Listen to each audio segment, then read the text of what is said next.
Well, good morning. How are you doing?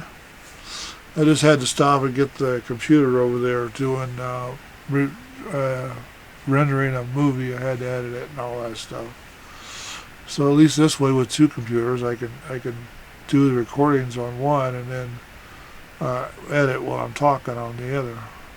So anyway, what do we have today? We have another movie.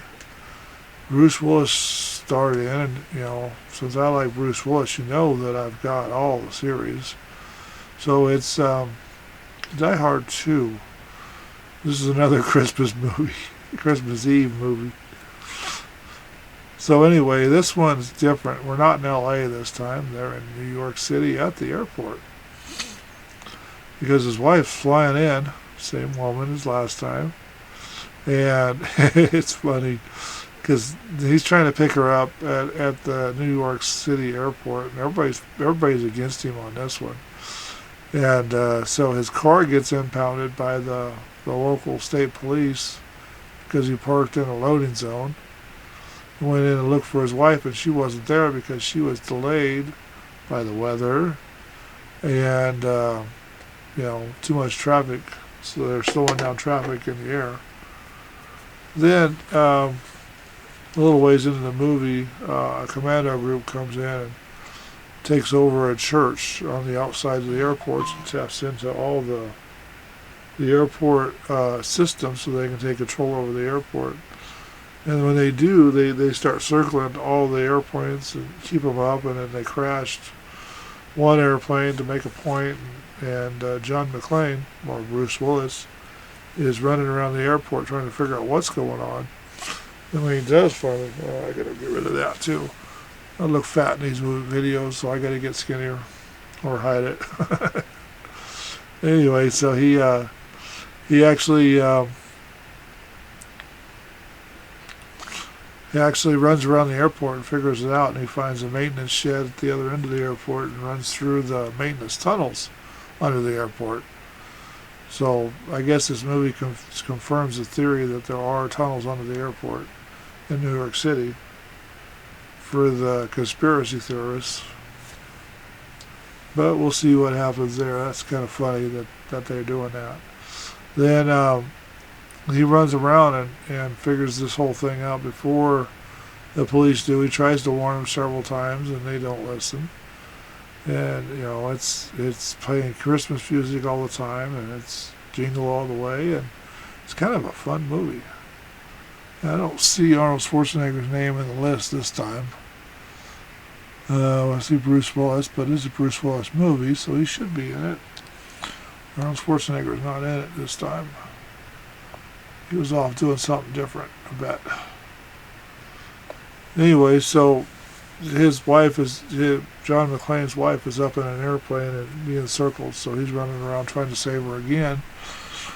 And it turned out to be a pretty good movie. I liked it. Lots of action, lots of twists and turns, a couple really good gratuitous fight scenes, and this reporter keeps bothering John McClane all the way through the movie, and towards the end of the movie, when the police are ineffective, when he finally gets them on their side, he gets the reporter to take him up in a helicopter, and he ends up on the wing of an airplane fighting one guy or the other, and one of them goes through the turbines of the airplane, makes a red line, a red mess on the backside as the airplane chews him up, throws him out, and then it was kind of funny.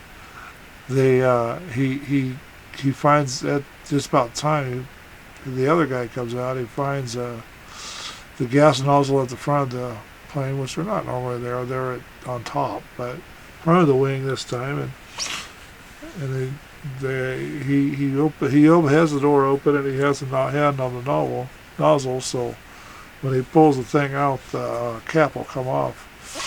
So he gets knocked off the plane, and he takes the cap with him, and then when the plane takes off at the end, I think that's the best part of the whole movie he lights the fuel, and it follows the trail that the plane left and all the way up into the sky and blows the plane up. I thought that was the best thing. And then the SWAT team and the hijackers were the same team.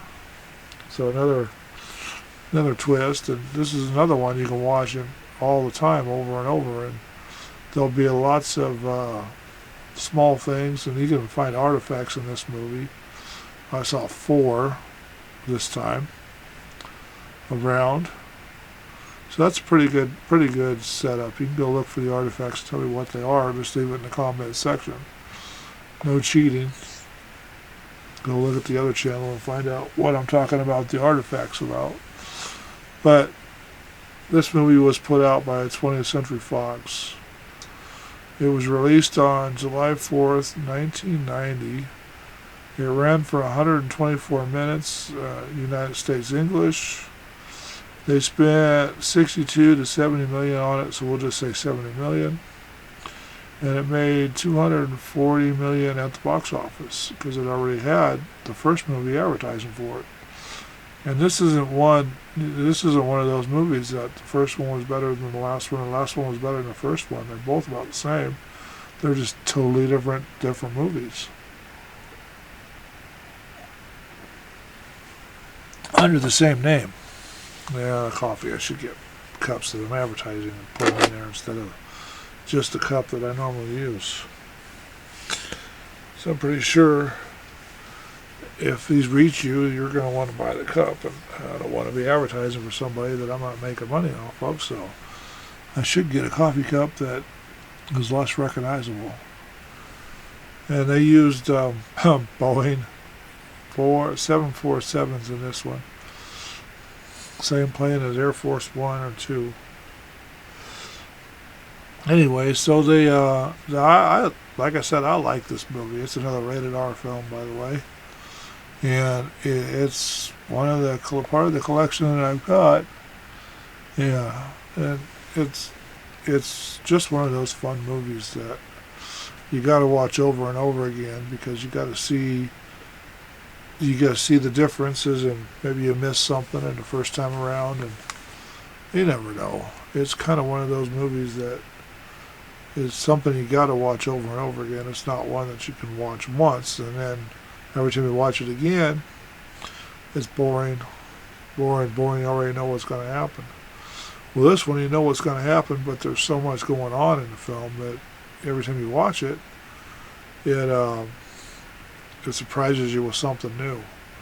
Anyway, so we'll talk to you later on the next one, and take care. And I got a whole 8.5 minutes out of this one.